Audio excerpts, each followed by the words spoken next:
Okay, hello everyone. This is Seth Fitzcan with Soil for Climate. We're a nonprofit organization that advocates for soil as a climate solution. And I am delighted right now to be with Congressional Candidate Gary Rucinski, who's running for the U.S. Congress from the Massachusetts 4th District. Yep. And Gary is a friend and colleague and a climate hero. Do you hear that, everyone out there in climate land? Gary's a climate hero because he recognizes that that the climate change is the major issue facing humanity today. And thank God someone is willing to make that the priority of their congressional campaign. And Gary is a physicist, and he knows about the reality of climate science.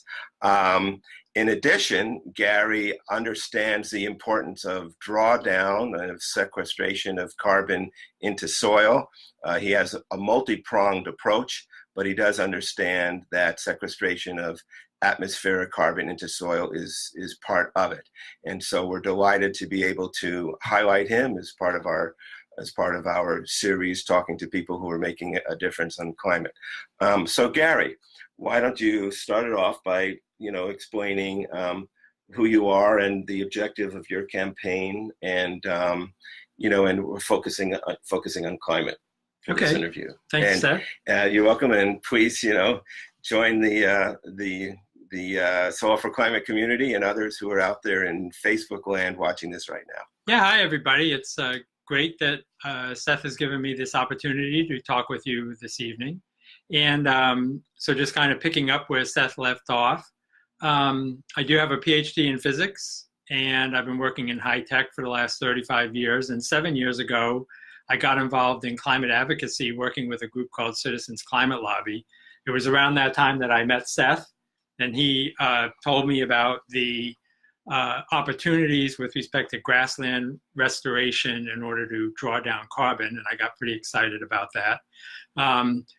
But I was volunteering with Citizens Climate Lobby, and I've been to Washington 9 times in the last 7 years. I've had about 50 meetings with members of Congress and their staffs over that time. And what I realized, especially in 2017, when I went down to Washington once in June and again in November, was that the policy discussion wasn't proceeding nearly as quickly as the climate is being degraded. And at the end of 2017, I was a little bit discouraged and didn't quite know what to do. And in January, I had a thought that 2018 would probably be another election year in which the only mention of climate change would be how little climate change was mentioned.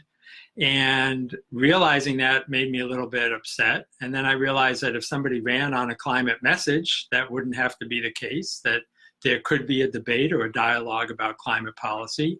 And that's when I realized that because that could be done, then somebody had to do it. And I looked around and there wasn't anybody else. And so I decided at that point in late January that I would run for office, again, leading on the issue of climate change. So I don't know if you want me to go into the policy proposals now. Okay, we'll get to that in a minute. Good. First, just a logistical statement to people out there in Facebook land. We're taking questions through the comment area, and we have some people here in our studio who are reading the comments. So please feel free to just issue your question in the comment window for this video, and Gary will answer your questions. Gary, so I just wanted to read, if I may, from your mission statement, and to everyone else out there who is watching this because you're interested in climate.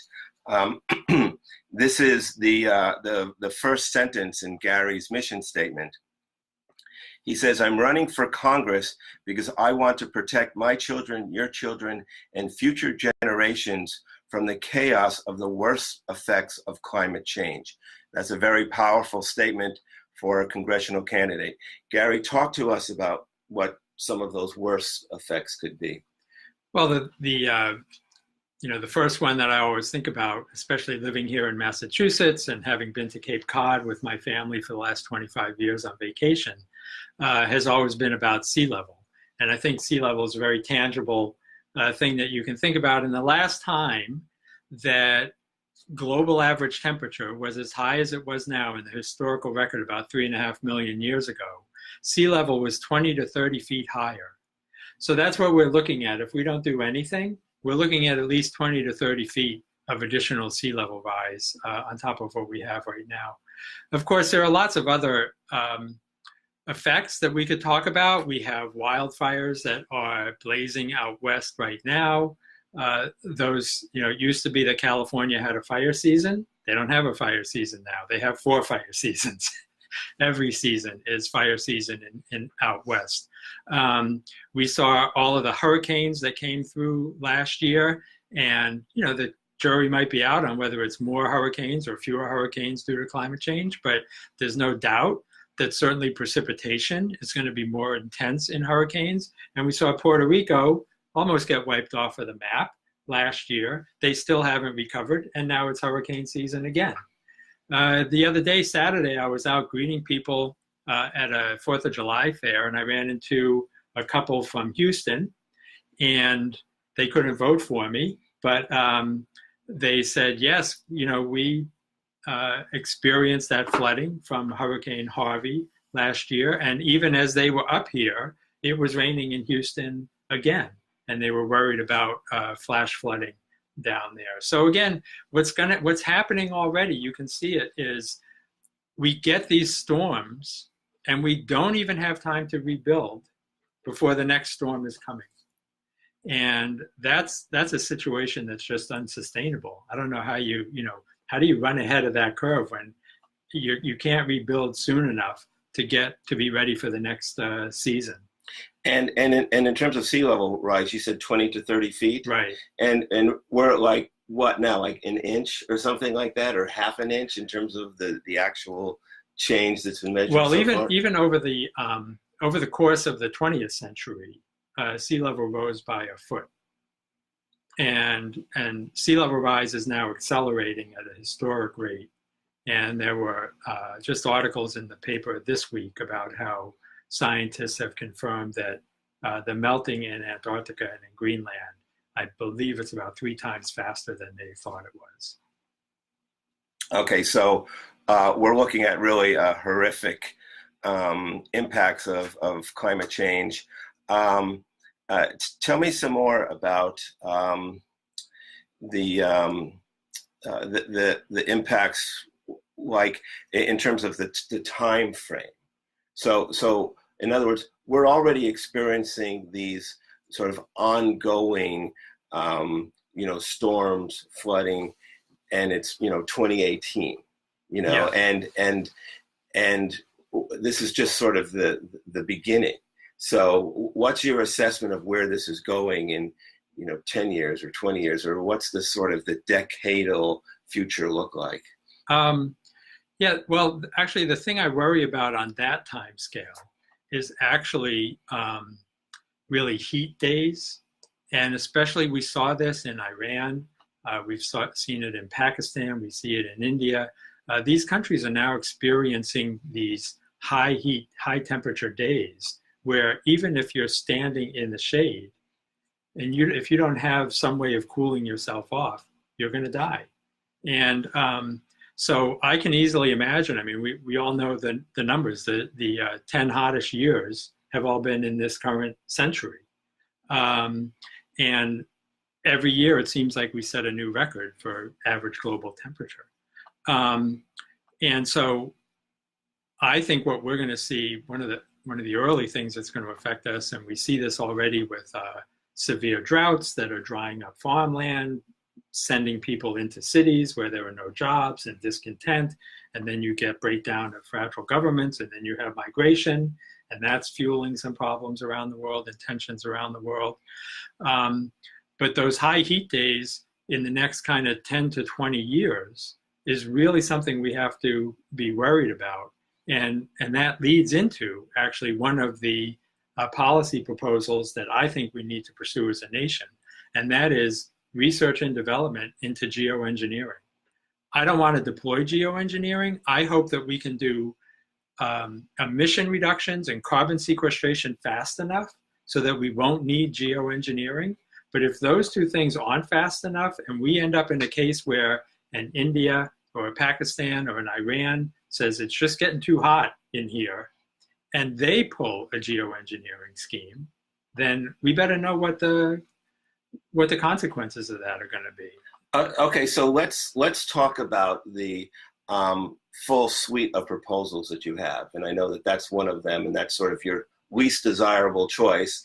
Let's talk with what are your other more desirable choices for addressing global warming? Sure. So the first one is a revenue neutral carbon fee.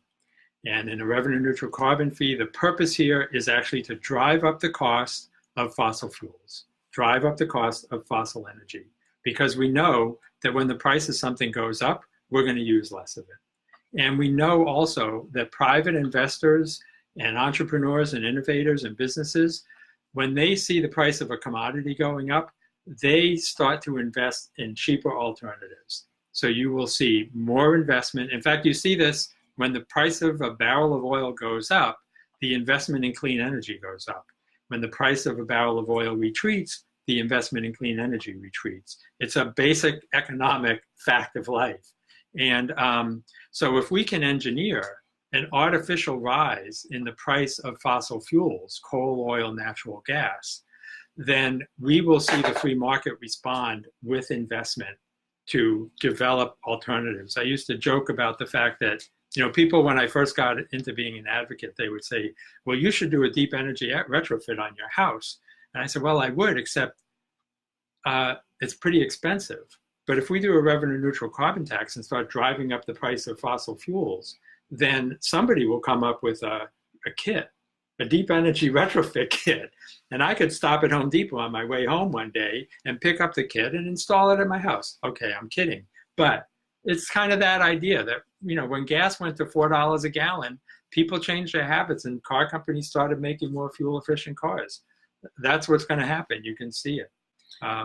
So that's the primary one. Okay, so revenue neutral carbon tax. Right. Okay, and let's talk about the second one, which word up for Solve for Climate folks. You're gonna like this one. Go ahead, talk about the second. Right. So the second one is to take advantage of the fact that we still have photosynthesis and biology available to us as technologies. Really, I see it as technologies that Mother Nature has honed over the last 3.5 billion years, and that we can use to sequester the excess carbon load that's in the atmosphere today and put it back into soils. And we can do that. Primarily, the opportunity is on about 15 billion acres worldwide of degraded grasslands, where if we simply reintroduce grazing herds and manage them properly, that we will be building topsoil, we will be restoring wetlands, and we will be growing grass and building soil in order to allow carbon sequestration to happen naturally and have all of these benefits on the ecosystems and the environment generally. I think we need to do that. We probably need to start that on the federal rangelands that are available to us that are being loaned out or leased out to ranchers in the West. And we need to get ranchers generally aware of the fact that this is a financial win for them because they can make do with fewer inputs. They get higher quality beef and they can sell that at higher prices. So again, it's just like the revenue neutral carbon tax, which is win-win-win all the way down. Getting ranchers and farmers to use permaculture and carbon and holistic range management is also win-win-win for everybody involved. Well, Gary, that's music to my ears and to the ears of the Solve for Climate community. I'm sure you are happy to hear that Gary is in favor of regenerative cropping and grazing to build soils to help reverse global warming. So thank you for understanding the importance of that. And also just to say, there are other candidates who are running for national federal office right now who do understand this. And we actually wrote an article about it that was got pretty good press about a month ago or so. Carl, what was the name of that article? Well, anyway, we'll post a link to it. But there was an article on candidates who recognize this. So again, Gary, you were mentioned in that. Soil candidates running for the climate. It was called "Soil Candidates Running for the Climate." So just Google that, and you'll find an article on other candidates from around the country who do recognize the role now of regenerative grazing and cropping as a climate solution. So Gary. And also put your questions in the comment area and we'll get to them. We see some are coming in now, which is excellent. Gary, just talk a little bit about, I don't know, your campaign, you know, the sort of what it's like to run, the reality of you know, trying to run for Congress as an intellectual and, you know, as a scientist, and if you got elected, you know, what would be some of the very first things you would do? Well, I mean, as an experience, running for Congress has been, it's been very rewarding. I will say that, for example, this platform that I'm now running on with respect to a revenue-neutral carbon tax to reduce emissions, holistic range management and permaculture, regenerative agriculture to sequester carbon, and also the geoengineering, that came about, that synthesis and that recognition that these are the three key things that we need to do as a country in order to have an opportunity to minimize, if not reverse, climate change. It wouldn't have come about except for the fact that I was running for Congress and I was having conversations with people and realizing that, no, it really is these three things. And it's not much more complicated than that. A lot of the landscape in terms of what people are looking for and what they propose to do for addressing climate change is really isolated cases. So for example, we have to support the latest proposal for a wind energy farm that's going to be off the coast of Massachusetts, or we have to support the latest renewable energy portfolio standard. But all of those isolated things, individual things, is going to be very hard to keep pursuing those one at a time and have them all come into play quickly enough. Whereas really just three things: the revenue neutral carbon tax, the promotion of and recognition of the need to build topsoil to get carbon out of the atmosphere, and the need to do the R&D. So it's been very rewarding from that sense. It's also been very rewarding because when I've been out collecting signatures, or when I go out to meet constituents or voters on the campaign trail, I'm really encouraged by the fact that, you know, initially they might say, well, who are you? But the minute I say climate change and say that that's part of my message, then people immediately respond and they say things like, oh, thank God, and I'm so glad you're doing that. You know, so you wouldn't think that there was a lot of interest in climate change, especially if you listen to a lot of candidates who are running. They don't mention it very often. But when I'm out there talking with voters, they're very appreciative of the fact that I'm bringing it up. So what was the other question? Well, if I were when I'm elected. When you're elected, like what immediately can you see doing? Well, one of the first things I would do is either put my name on the list or find a Republican that I could join the Climate Solutions Caucus with. That's a bipartisan caucus that's in Congress. You have to join it with a member of the opposite party. And so I would obviously want to be in that discussion. They have 82 or 84 members right now, split down the middle, Democrats and Republicans. And so obviously that would be an important forum to be a part of. The other thing I would do is, you know, it's a little bit of a cliche, but politicians will tell you, I'm going to wake up every day fighting for this. Well, when I'm in Congress, I'm going to wake up every day trying to figure out what is the thing I can do that day to bring reversing climate change one day closer than it is. And I'm sure that it's a complicated process. I'm sure that it involves a lot of sort of working through influence rather than being able to dictate terms or anything like that. But certainly, even as a member of Citizens Climate Lobby, where I was, taught and trained in being appreciative of our members of Congress, because being a member of Congress is a very hard job, and it doesn't matter whether they're a Democrat or Republican. It's still a very hard position for them to be in.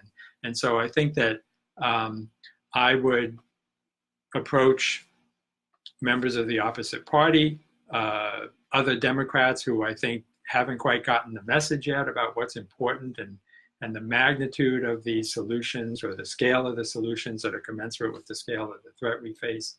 I would look for opportunities to educate members of both parties about that and establish, just like this, those one-on-one conversations that really make things happen, build relationships.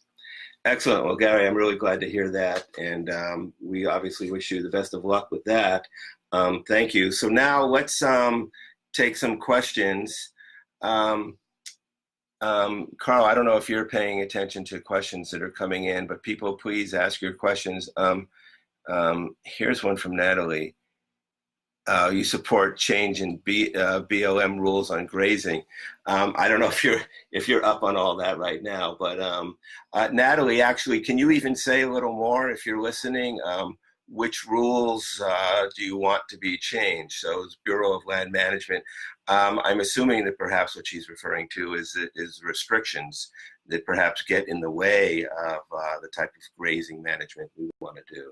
So there's a behemoth of a government agency you're going to have to deal with, the Bureau of Land Management. So, take it away, Congressman Rucinski. I'm sure I've heard about BLM rules that actually work against introduction of holistic range management. I don't remember exactly what the specifics of that are, but I've heard that their policies are such that they're somehow not consistent. They're inconsistent. And I think, I would be, learning about that and going to, again, educate, whether it's the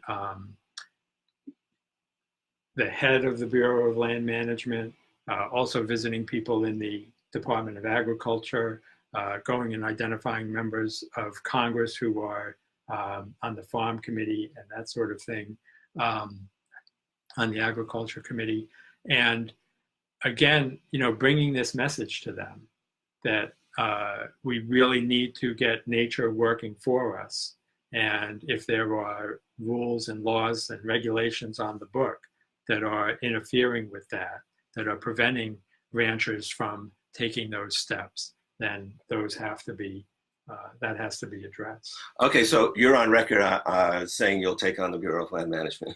Well, look, I'm taking on Joe Kennedy. You think I'm afraid of the Bureau of Land Management? Right. We'll get to that.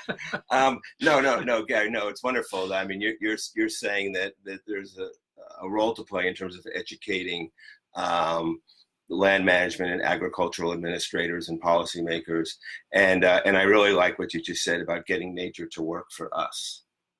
Thank you so much. And again, Natalie has put another comment here. Natalie, I think you said BLM has a limit on how many cattle per month. Right. So I know something about this myself. Conventional theory management is on the number of animals, but the holistic management says, actually in most cases there aren't nearly enough. You can have many more animals if they're moved properly. Right. So you're in favor of helping to educate them about that. Yeah, I mean, if you're just going to turn cattle free and let them roam where they want and pick all the best food, then you're probably going to run into a problem if you put too many animals out there. But if you do it by managing how the ground looks and whether there's any soil exposed and, what areas need to be grazed and which ones should be avoided at any given point in time, then obviously you can put a lot more animals on that land. Excellent. And also, let me just say that Soil for Climate does have a lot of data on our Facebook group.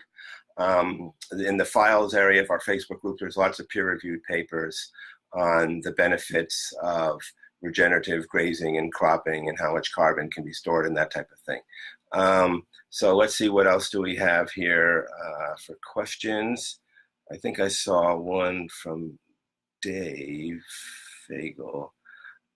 This is something about gas mileage gallons, early 90s. I don't know. I'm not going to go to that, Dave, right now. But if you want to just type specifically what it is in terms of a question, that would be helpful for us. Now, Dave also says invert geoengineering. Okay. So about the sort of the cooling thing and the geoengineering, there is a whole nother philosophy now, or movement, about managing the water cycle, and that we can actually do a lot of cooling with managing the water cycle. And in many ways, it's exactly what you're talking about anyway with restoring grasslands. But it turns out that by literally just regreening areas, you can have a huge cooling effect, in addition to the change of the warming effect caused by the reduction of carbon dioxide in the soil. So, okay, so when you're pulling carbon dioxide in the soil, yes, you're limiting the forcing from CO2 in the atmosphere. But the fact of it now being green is also influencing the water cycle, sure, which has its own cooling effect. Yeah. And so we want to emphasize that, in part because A, it's true, but we don't want to do the geoengineering if we can at all avoid it, you know. And so I guess the point is that sequestering carbon in soil or building grasslands, it's more than just about reducing the forcing effect of the CO2. There is a huge cooling effect that's done as well, just from there being more grasslands. Okay, so let's see what else. Richard has a comment. Can you tell me what it is? He said, Gary, is it possible to develop policy on incentives to use management to build soil carbon and regeneration of soils while also building climate resilience? There's Richard's question right there.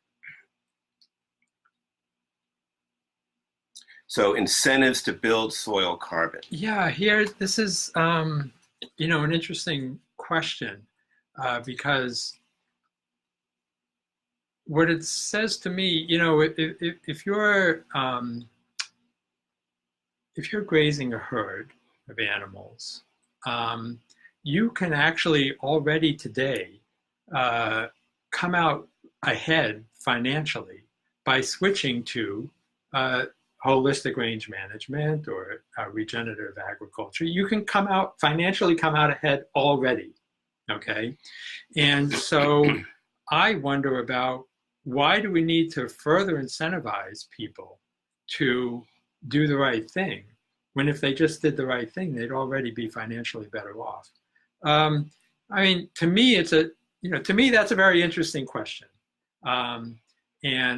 And so my going in position would be, well, let's talk about this first, that if we promote these techniques, if we let people know about them, if we teach them how to do it, they will come out financially ahead. So why do we have to talk about, well, if you sequester this much carbon, then we will pay you. And I'm a little bit concerned also that in phrasing that question and in putting a policy like that out there, when we get around to the "and we will pay you" part, where does that money come from? Now, a lot of people would say, well, why not take it from the revenue neutral carbon tax? But to me, a single dollar taken from the revenue neutral carbon tax makes the revenue neutral carbon tax $1 more regressive. And that's the last thing we want to do, is try to solve the climate problem on the backs of the poor. So I think, revenue neutral carbon tax, leave it over here, completely closed system, all the revenue returned to households on an equal basis. And then let's look at the the agriculture and the range land management aspect of it and keep that as its own closed system. And then, like I say, I think that if we start to educate ranchers and farmers about these techniques, they will be financially better off anyway building soil. And so, let's see how loudly they squeal about needing some additional compensation for that. But I'd rather avoid it if I could. Okay, all right, Richard. If you want to follow up, feel free to put it in the comments section. Well, okay. Speaking of policy, I mean the big elephant in the room in terms of land policy is the food bill, the farm bill. Yeah. And there already are suggestions now for modifications to that. Do you have any thoughts about the farm bill? I don't have any specifics about the farm bill. I do think that it's probably a case.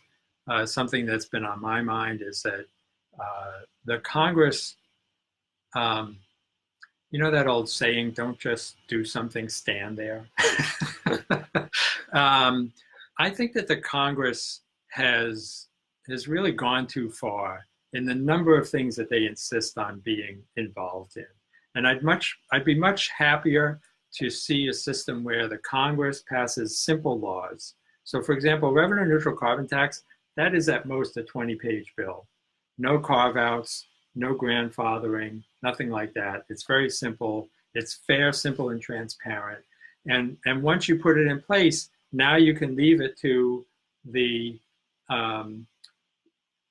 Treasury Department and the IRS to manage. And you don't need to you don't need to give them very much direction. There is a lot of complication having to do with, when you collecting the money is one thing, that's fairly straightforward, but returning the money, it gets a little complicated because what do you do with somebody who dies, and what do you do with their contribution, and what do you do with heirs to estates and that sort of a thing. But those are things that the bureaucracy can work out. You don't need the Congress to become tax experts to work that sort of thing out. And I think the Farm Bill, we have put as a country through our Congress a lot of complication into many of these bills, and those kinds of tax expenditures and subsidies and things are really no longer serving us well. And so I would be looking to simplify legislation, and I think probably the Farm Bill would be a good place to start. Right. Well, I mean, one of the main issues that people in our Soil for Climate group know about is that basically the federal government right now is subsidizing the destruction of soil, right? So the healthiest soils in the world, which were the tall grass prairie in the Midwest, in the Great Plains, Iowa, Illinois, Indiana, those states are almost entirely soy and corn now, and just mega crops. And the soil has been totally killed. And, our thesis is that area needs to be restored to grass. And if we simply stop the subsidize of the destruction, and the subsidies come in the form of crop insurance, and by crops, of course, we're talking about the soybeans and the soybean markets, and all the chemicals, the fertilizers, and the the pesticides that really sustain this deleterious system. That's all really being subsidized by the government, and we need to figure out somehow a way to transition that. How do you transition literally millions of acres of soybean back to grass and grazing? Yeah, and I would make an analogy. I'm sorry to keep bringing this up, but the revenue neutral carbon tax, because the revenue neutral carbon tax, it just puts a very simple price signal into the economy. I get it. And then the free market goes to work figuring out what all of the thousands of solutions are going to be that allow me to do a deep energy retrofit inexpensively, that allow us to that allow many more of us over the next 10 years or so to swap out our gas-powered vehicles to electric vehicles, to build that infrastructure. But that's all stuff that, again, the Congress, members of Congress and senators don't need to be involved in spelling that stuff out, right? Now, I don't know, if I were to draw an analogy between that and what needs to be done with the Farm Bill, because the question is, or with respect to, restoring these grasslands, the question becomes, well, what is the right mix of agriculture versus rangeland? That's a very subtle question. And what I would look for is a way to leave that up to the market by establishing a level playing field that prevents the herbicide manufacturers, the pesticide manufacturers, the antibiotic manufacturers, that prevents them from introducing costs on either other industries, other sectors of the economy, or on people, common citizens. Because just like with fossil fuels and climate change is a negative externality of our use of fossil fuels, we have lots of economic negative externalities coming from agriculture's dependence on antibiotics, herbicides, insecticides, and fertilizers. So what is the right economic model where we can put the right price signals in place and then let the free market, the agricultural industry, the farmers figure out how to best manage that? Okay, so the revenue neutral carbon tax becomes what just steers the whole ship into a different direction. So the deleterious processes of food production, of grain production that's killing soil, it will simply have to change, because it will be cheaper and better to just graze on grass and sell meat than to have these massive fossil fuel dependent machine. Right, that could very well be that the current means of doing agriculture and rangeland management, and not rangeland management, but the way that the high density feed operations and that sort of thing, which are also, you mean the CAFOs? The CAFOs are right. very fossil fuel intensive. Now, if the price of fossil fuels is going up, then those practices, those companies are already going to be getting a signal that maybe they have to do something to change. Now, whether it's enough to drive them towards doing holistic range management or not, I'm not sure. Mm-hmm. But it would certainly be a little bit of a push. And if they find out, and I'd have better product, and it would be cheaper for me, I wouldn't be buying all those inputs, then it could push it in the right direction. Well, that's part of our campaign. So we're trying to educate consumers to ask for regeneratively produced foods. Typically, it's more money, but we're saying it's worth it because you're paying for it.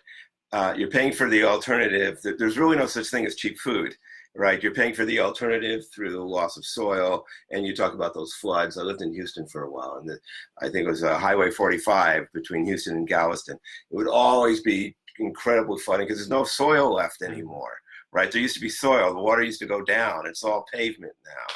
Or if there is soil, it's dead. It doesn't hold water anymore.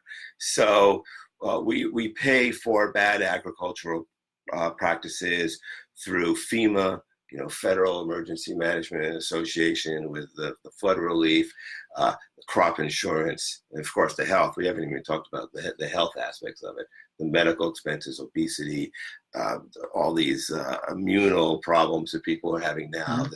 The theory is these things are food and soil related. So we're paying for it that way anyway. So, okay, well, obviously you can't legislate everything. You just need to make a difference in a few areas. So it seems like you've got your hand on the right lever, so to speak. Do you want to talk a little bit about your opponent and why people in the 4th district in Massachusetts should vote for you?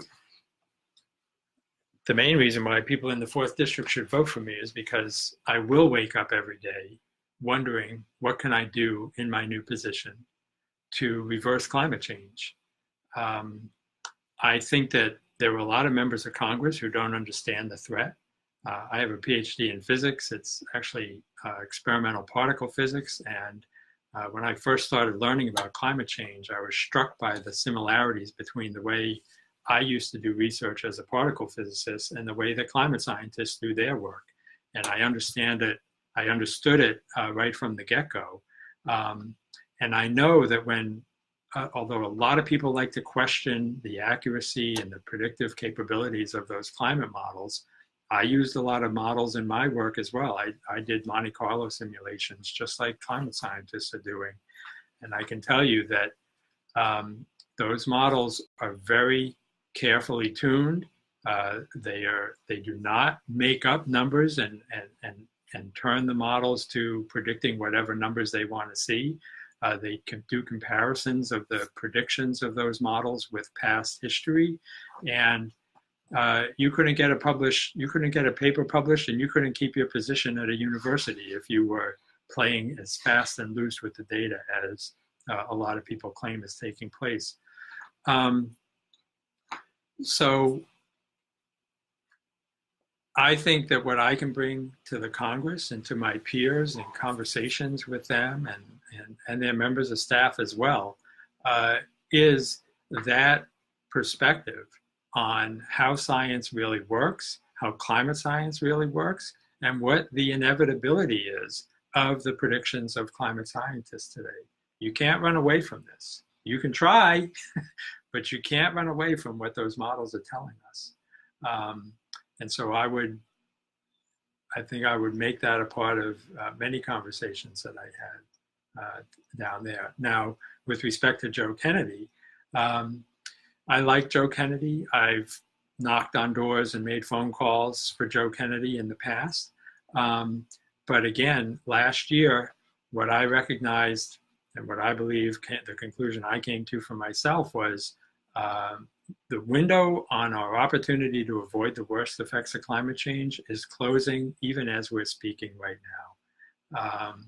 And we can't go a day longer or an hour longer or a minute longer than we have to. And so, again, Joe Kennedy's a good guy. He's good on a lot of issues. He's a progressive Democrat. I'm fine with that. I'm a progressive Democrat. But he is not going to wake up every day wondering about how to reverse climate change. It took me 17 years to get to the position that I'm in now with respect to what I think needs to be done. And we can't wait 17 years for Joe Kennedy to get to the point where I am. So, you know, I'm doing this, as Seth mentioned at the top of the interview, because I have 3 children. They're in their 20s. They're all just starting out their careers now. And I know that the predictions of climate science are going to make life very tough for them. We have life tough today. I always mention Hurricane Irene that almost washed Vermont off of the map. What we saw happen in Houston and Puerto Rico last year. And Hurricane Sandy, Hurricane Katrina, the constant forest fires out west, the migration from Syria that is in part due to climate change. If we think we've got it bad, well, fast forward 20 years from now and think about how bad things are going to look like. Because even if you think back 20 years from today, back to the 90s, okay, we didn't have as much climate-related stress as we do today, even though we were seeing that climb, James Hansen so aptly noted in the late 80s, that the signal had emerged from the noise. And, you know, today we're paying for that. So, you know, I wouldn't be running this campaign. I wouldn't be challenging Joe Kennedy just to be another progressive Democrat. I'm challenging Joe Kennedy because we really do need somebody in the House of Representatives that's going to be for climate change, what you think of any other advocate. I mean, my model is Elizabeth Warren. I know that every day Elizabeth Warren wakes up and she wonders, how can she do Wall Street reform? How can she make the economy work for everybody? That's what I want to do in the House of Representatives on the issue of climate change. Gary, it's a pleasure hearing you say that. You really are the signal rising above the noise. I just want to say it's really just a joy to hear that little soliloquy, and I'm glad that that was being recorded, because that will be the soundbite that gets replayed. We have a few more minutes left, and there's sort of a light question here about the hemp industry, medical hemp and industrial hemp. This is from Ron. Have anything you want to say about that? I'm for full decriminalization of all forms of drugs, because I think that we're going to be better off if we treat drug abuse as a disease and remove all of the stigma. And with medical marijuana and recreational marijuana use, I don't see the purpose in keeping it and criminalizing it and locking people up.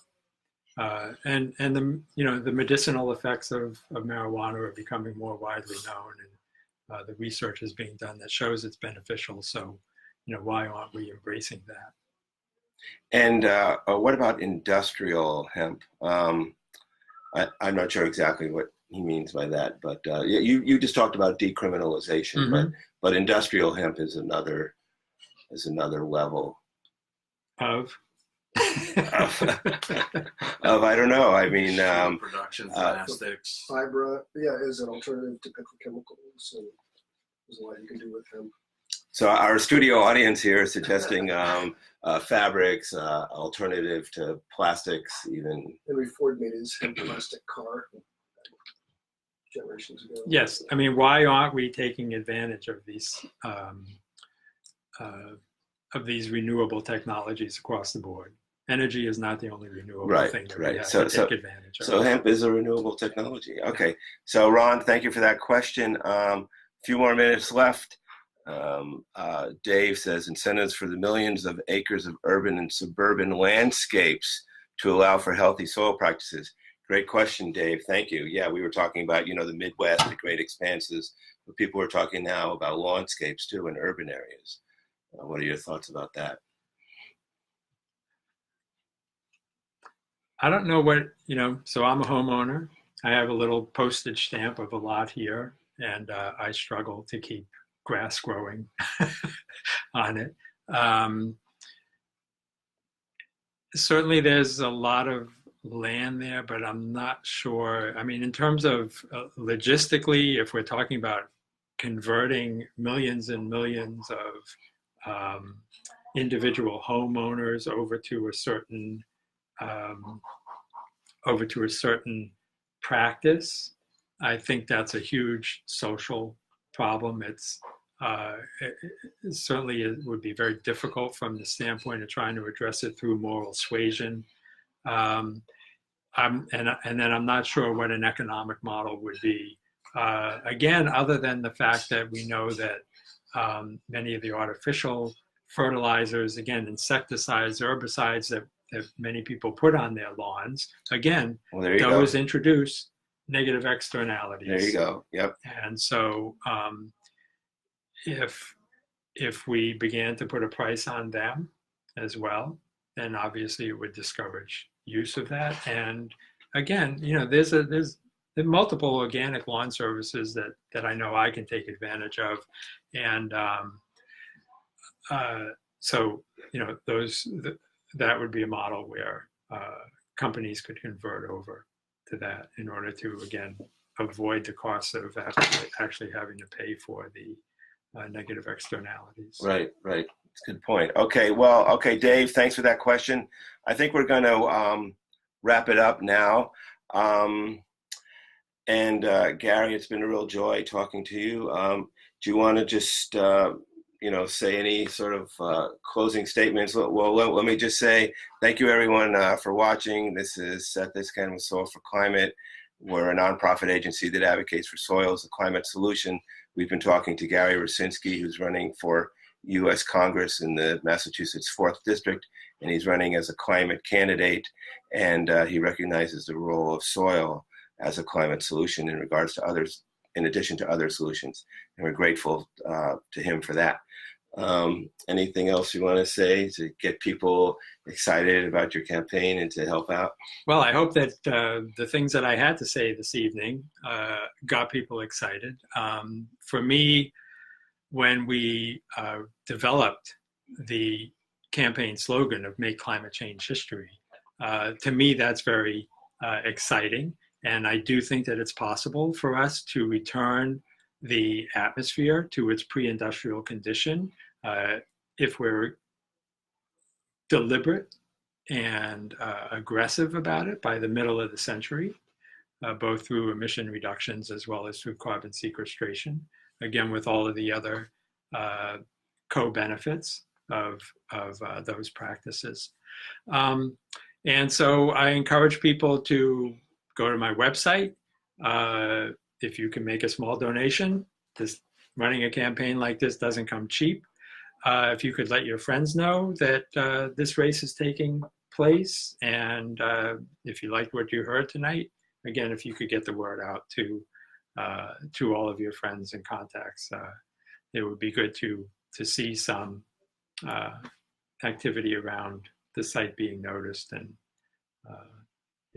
drop a note, say hello and thank you for running, whatever it is. Right. And I know the Soil for Climate community will do that. Just real quick, you said pre-industrial levels. When do you think we could be at pre-industrial levels if we did everything we possibly could? Well, I think that if the United States does everything they can possibly do, certainly we can go carbon negative by the middle of the century, but we can't address the whole global economy. But on the other hand, if we can encourage other countries to put the 15 billion acres of degraded grasslands around the world into use, then I certainly believe that by 2050, we could be back to pre-industrial CO2 concentration in the atmosphere. So below 300 parts per million?